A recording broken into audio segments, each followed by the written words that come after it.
wajar. Nama jalan di Tangsel tiba-tiba berubah jadi Jalan Anies Baswedan. Warga ngamuk, bikin repot dan tanpa pemberitahuan. Kopla. Ini pemilik warung cerek, ya. Yang pertama sekarang namanya di alamatnya sekarang Jalan Anies Baswedan. Tapi saya nggak tahu itu siapa yang ngegantinya, nggak tahu. Dulu kan saya jalan JLS, Jalan Lingkar Selatan.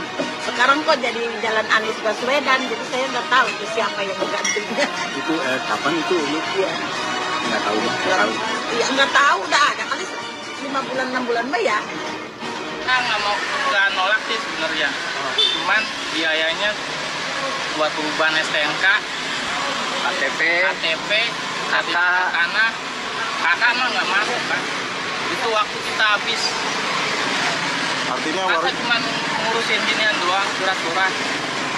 Ini kan jalan budaya udah lama.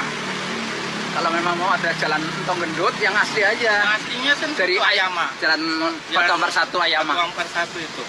Aslinya dia. Kenapa budaya yang dikenain? Itu aja. Ada yang menolak karena dianggap Anies ini gampangin banget. Nggak ada babi bu, tiba-tiba plang yang baru dipasang. Kan kasihan angkot yang mau lewat.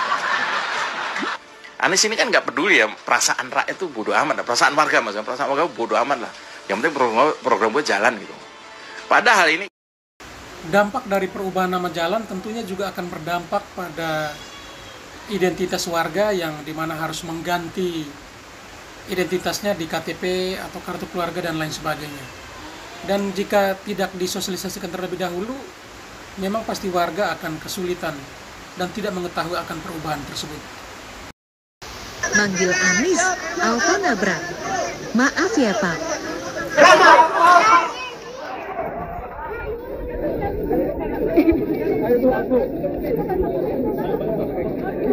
Anies.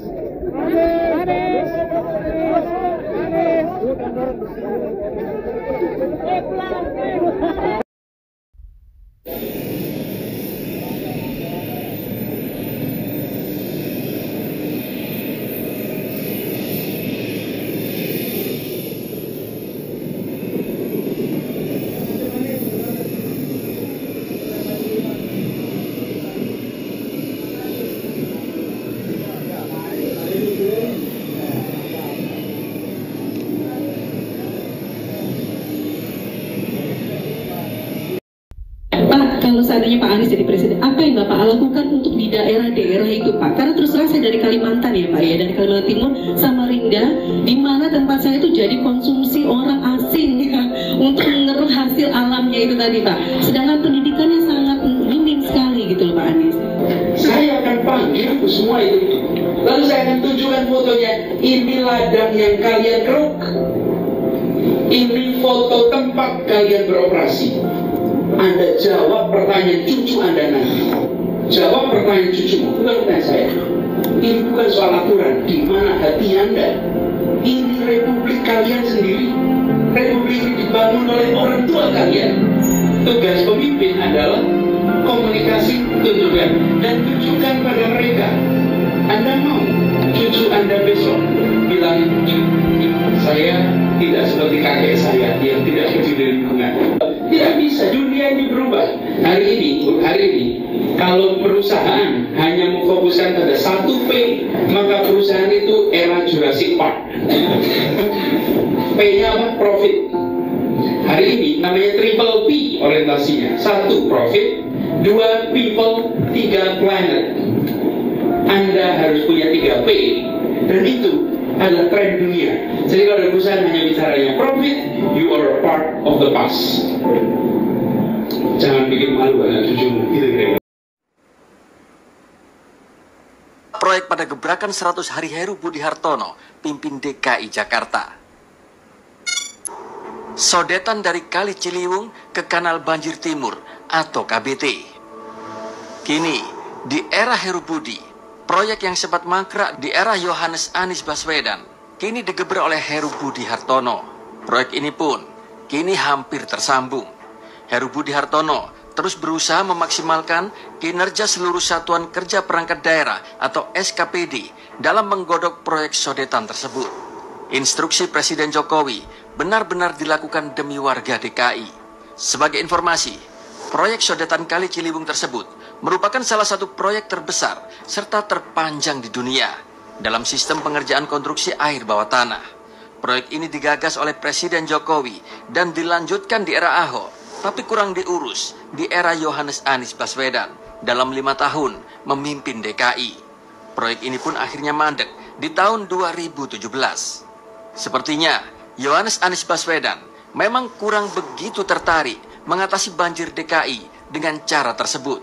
Yohanes Anies pun lebih memilih menggeber sumur resapan yang pada tahun 2018 Yohanes Anies menargetkan pembangunan 1,8 juta sumur resapan. Namun, proyek ini pun akhirnya mangkrak. Yohanes Anies Baswedan pun hanya merealisasikan sebanyak 28.000 sumur resapan dan itu jauh dari target. Sumur resapan yang dikerjakan sangat meleset dari target yang dijanjikan oleh Anies sendiri. Tapi, andai proyek sumur resapan ini pun tidak mangkrak, mungkin akan banyak lagi kendaraan-kendaraan yang akan kejebur sumur resapan ke depannya. Banyak sumur ya di Jakarta sekarang. Kita kenal Anies yang kampiun tata kata. Air banjir jadi parkir air, pohon ditebang untuk disehatkan. Korupsi jadi kelebihan bayar, sampai APBD yang kelebihan bayar, dan seterusnya. Tergantung apa yang diniatkannya. Lah, sekarang ini ada video yang katanya Anies dibaptis. Namanya menjadi Yohanes. Hukum baptis sendiri adalah penyucian dosa dan keimanan. Artinya kalau Anies dibaptis, dia sudah mengaku dirinya keluar dari Islam. Tapi kalau Anies yang jawab, bisa sejuta tafsir. Karena kita tahu, semua yang dilakukannya untuk kepentingan politik. Bakar hiyo di kelenteng, sudah. Dibaptis, sudah. Habis ini, acara di pura, wihara, dan bisa juga rumah bordir.